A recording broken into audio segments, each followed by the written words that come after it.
এমন এক ব্যক্তির সাথে পরিচিত হব।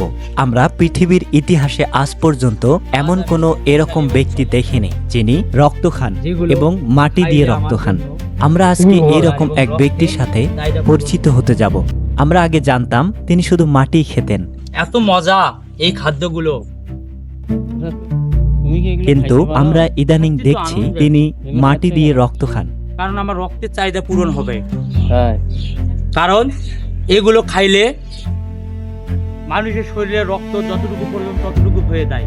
খাদ্য থেকে ডাইরেক্ট রক্ত পড়তে শরীরের জন্য খুবই সময় লাগবে এবং ক্ষতি হবে।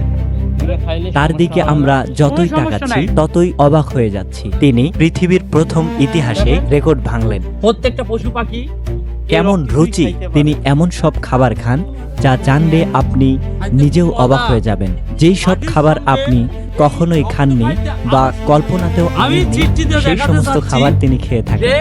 এই রক্তটা এখন রক্ত দেখতে আর মাটি, এটা এখন খাওয়ার পরে মাটির মতো আর রক্তের মতো না দেখতে আমি হয়ে যাচ্ছি কেন?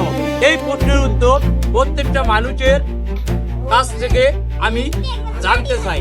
সে মাটি খাচ্ছে, মাটি দিয়ে রক্ত খাচ্ছে, আর আমি ভাবছিলাম সে গরুর মাংস দিয়ে মনে হচ্ছে যে রুটি খাচ্ছে। আমরা শুধু খাদ্যের জন্য এত প্রাণী হত্যা করতেছি কেন জানি না। আমার খুবই কষ্ট হচ্ছে এই প্রাণীগুলো হত্যা করে দেখে। এই জন্য আমি সৃষ্টিতে দেখাতে চাই যে তোমাদের যে রক্ত, এই প্রাণীদেরও সেই রক্ত। আমি খাই আর মজা পাই, সুন্দর জীবন ধারণ করি। সবাই এটা খাইলে শরীরের ক্ষতি হবে না, একটুও ক্ষতি হবে না। কারণ রক্ত ছাড়া শরীর অচল, আর শরীর ছাড়া রক্ত হয় না। শরীরের কেন ক্ষতি হবে? হে পৃথিবীর মানুষ, তোমরা যেটা চেনো সেটাই ভক্ষণ করো।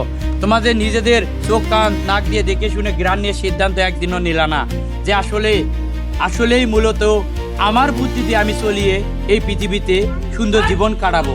আমি বোঝাতে চাচ্ছি সবাই জানো পরমানন্দে জীবন কাটাই, কোনো প্রাণীকে যাতে না হত্যা করে।